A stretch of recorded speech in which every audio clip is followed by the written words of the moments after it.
As a Jewish atheist, I'll tell you more about that in a moment.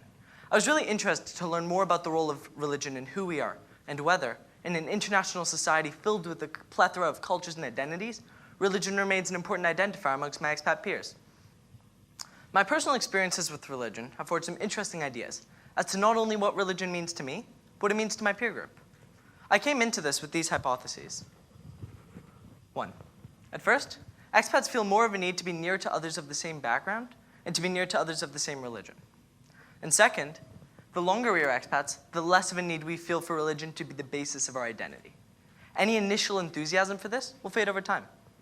This has happened in my family, in what is now our 6th year as expats. We're back to celebrating pretty much the same holidays we did when we lived in China. Some of that need to connect is gone. So, personally, I was born in Canada to an Israeli mother and a British father. My parents come from different religious backgrounds, but are both atheists. I was raised Jewish, more from the cultural perspective, but only really went to synagogue about once per year because we were always surrounded by family and friends and neighbors who were Jewish, so there's always a sense of connection to the religion. Fast forward to our move to China when I was 9 years old. My atheist mother signed me up for Jewish Sunday school, and we would attend services at most of the local Chabad congregation. Where did this come from? I can't remember exactly how I felt about this, except that I wasn't particularly thrilled by the idea of giving up my Sunday mornings. It seemed to me as though, in moving, my mother felt as though we had lost a part of ourselves, and religion was one of the easiest and most important ways in which we could reconnect. When discussing who we are and where we come from, our identity becomes so much more important to us than it ever felt in our home country. We constantly grasp at the idea of familiarity, similarly to having comfort food. Even if we aren't as religious as our parents, we still hold on to what is familiar to us. In this case, religion. So, were most other young expats having the same experiences that I was noticing? I decided to do some primary research here at a school in Ho Chi Minh to find out. So, throughout my research into the school in local Ho Chi Minh, I found some interesting statistics. Number 1, 23% of the students at this school consider themselves religious, 33% consider themselves somewhat religious, and the remaining 44% consider themselves non-religious. Compared to the world average as stated by the Pew's Research Forum for Religious and Social Life, our school is considerably less religious on average, by 28 percentage points, in fact.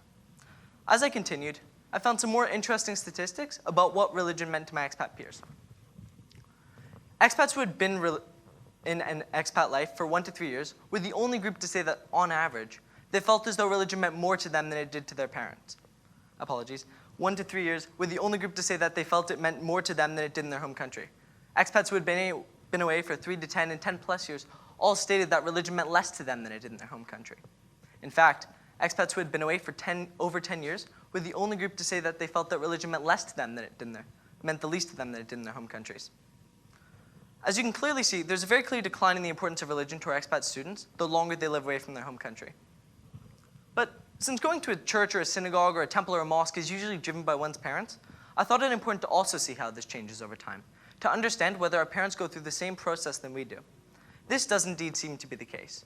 There is definitely more enthusiasm for connecting to this part of ourselves and reintroducing who we are in the 1 to 3 year bracket. However, as you can clearly see, this does end up dissipating over time. The last finding that was extremely interesting was that there was not a single participant who felt as though religion meant more to them than it did to their parents. About 60% stated that it meant less to them, and the remaining 40% stated that it meant the same to them. While this could be generational, it could also be due to the unique global society they've been exposed to. Well, how can we explain our findings? Perhaps it is that in our increasingly global society, we're seeking less and less of a connection to God and more of one from our peer groups, utilizing mediums of mass communication between these individuals and these groups, perhaps leading to a society in which we seek less of a divine connection and more of a human or technological one. Certainly, while the life we lead as expats does cause us to follow some of these global trends, we seek more of a grounding to our connections and a need to achieve some sense of familiarity, even if this does end up dissipating over time. This dissipation is the idea that this has become one's home, and that they no longer need cultural grounding in the form of religion, as they are now more accustomed to their new environment. After all, why seek further grounding when you're at home?